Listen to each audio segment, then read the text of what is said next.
اور جو ملک سے باہر اثاثے نہیں ہیں، کیا موسیٰ گیلانی کو کسی غلط کیس میں ملوث کیا جا رہا ہے، زبردستی ملوث کیا جا رہا ہے، اور وہ ایفیڈنٹ کوٹا وہ بھی شفاف تھا؟ کیا یہ تمام مقدمات اور اس جیسے اور جتنے بھی مقدمات ہیں وہ سارے سیاسی بنیادوں پر بنے ہیں؟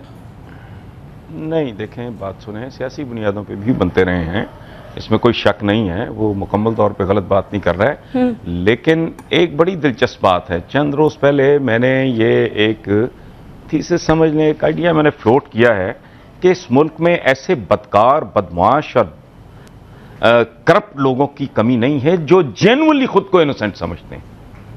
یعنی ایک خاص طرح کی کرپشن ہے جس کو وہ کرپشن سمجھتے ہی نہیں. سو جب وہ کہتے ہیں نا فلاں بڑا کرپٹ ہے، فلاں چور ہے، فلاں ڈاکو ہے، ہم بڑے سادھ ہیں، تو وہ دراصل ان کو پتا ہے ان کی ڈکیتیوں کا، لیکن وہ ان کو ڈکیتی سمجھتے ہی نہیں. اب میں یہ اس طرح کے پروگرام سے بندہ تفصیل میں نہیں جا سکتا، میں دھجیاں اڑا کے رکھ دوں. دیکھیں، modern money means access to classified information. Please let me repeat. جی، جو جدید پیسہ ہے، ماڈرن منی، اس کا مطلب ہی ہوتا ہے کہ ایسی انفارمیشن تک آپ کی رسائی ہو جو عام آدمی کو میسر نہیں. اگر میں جانتا ہوں کہ فلاں جگہ ایئرپورٹ بننے والا ہے، میں اقتدار میں بھی ہوں، مجھے بینک بھی فائنانس کر دے گا، کلاسیفائڈ انفارمیشن میرے پاس ہے، میں وہاں جا کے ٹکے ٹوکری زمین لے لوں گا اور 1000 گنا زیادہ پہ بیچ دوں گا، اور پھر میں کہوں گا میں تو کرپٹ ہی نہیں ہوں. میں بینک سے نیل مارجن پہ 1 ارب روپے کا کوئی سامان منگواتا ہوں باہر سے، جی، ڈیوٹی دیتا نہیں، بانڈڈ ویئر ہاؤس میں لا کے رکھ لیتا ہوں، فنشڈ گڈز بنا کے اس کو بیچ کے اس پہ 2-2.5 ارب روپیہ کما کے میں گورنمنٹ کو ڈیوٹی بھی دے دیتا ہوں، بانڈڈ ویئر ہاؤس کا کرایہ بھی دے دیتا ہوں، اور بینک کو اس کی انویسٹمنٹ بھی واپس کر دیتا ہوں. تو ظاہر ہے مجھ سے آپ قرآن اٹھوا لیں کہ میں نے کرپشن نہیں کی. بالکل، یہ کاروباری فنکاری ہے. اس ملک میں اس طرح کے بدماشوں کی کمی نہیں ہے. اچھا، کوئی تم نے نوکری کی ہے، تم نے تنخواہ لی ہے، تم اس کی پینشن کھاؤ گے، تم جو کروڑوں روپے کے پلاٹ لے رہے ہو، یہ تمہارا استحقاق نہیں ہے.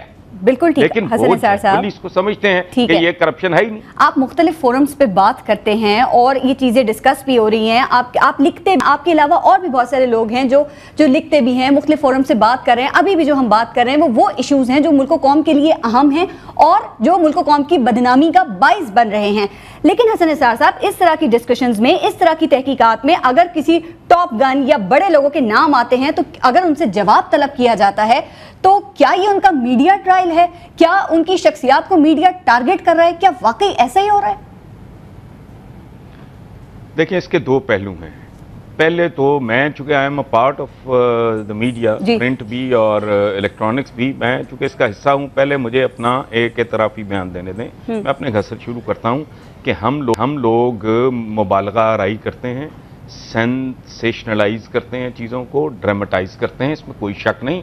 چونکہ خاص طور پہ الیکٹرانک میڈیا کی عمر چھوٹی ہے، قوم جذباتی ہے، اور اس پہ پلے کرنا ہوتا ہے، ریٹنگ شیٹنگ، یہ اس طرح کے معاملات، وہ اپنی جگہ پہ ایک ریالٹی ہے. لیکن یہ کہنا کہ یہ میڈیا ٹرائل ہے، یہ تھوڑی سی اس میں جہالت بھی ہے.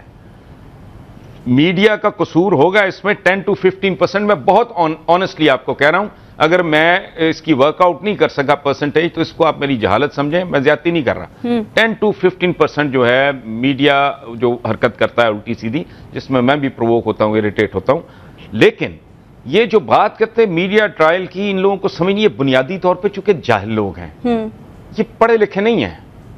یہ ڈگری ہولڈر تو ہو سکتے ہیں، ایجوکیٹڈ ہونا، لٹریٹ ہونا اور بات ہے. دیکھیں، بات سنیں، آپ کے اور میرے سمجھنے کے لیے بھی ضروری ہے، ہمارا تعلق ہے میڈیا کے ساتھ، کہ میڈیا کسی کہانی کا، کسی سکوپ کا، کسی خبر کا، کسی سکینڈل کا، ایون کسی افواہ کا ماسٹر ہی نہیں ہوتا، سلیو بھی ہوتا ہے.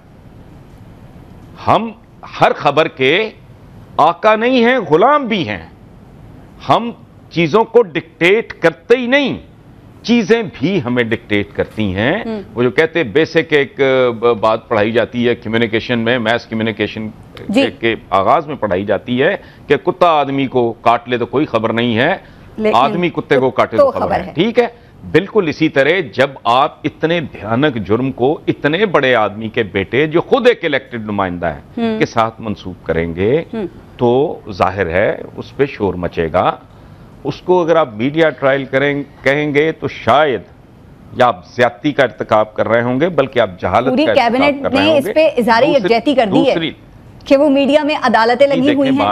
جی دیکھیں بات سنیں, ایک شعر میں نے بھٹو صاحب کے ٹرائل کے زمانے میں لکھا تھا, وہ سن لیں کہ لوٹنے والا ہی منصف عدالت میں نہ جا, چور تو چور کو ہی اذن رسائی دے گا.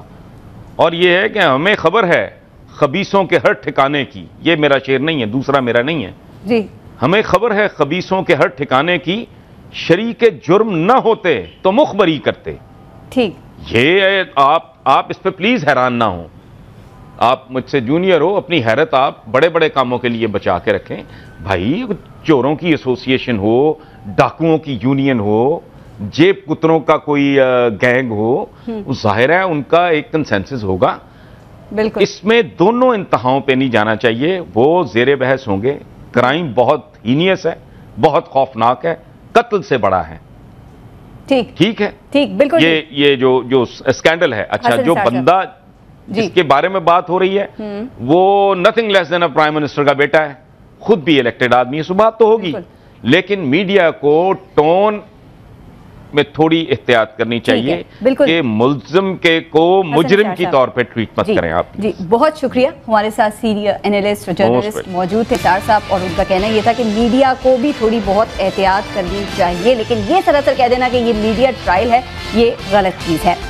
بریکنگ نیوز اور اس کے اثرات, اس پر ہم بات کریں گے سینئر صحافی اور تجزیہ کار مجاہد بریلوی صاحب سے, لیکن ایک بریک کے بعد آپ دیکھتے رہیے گا 30 منٹ.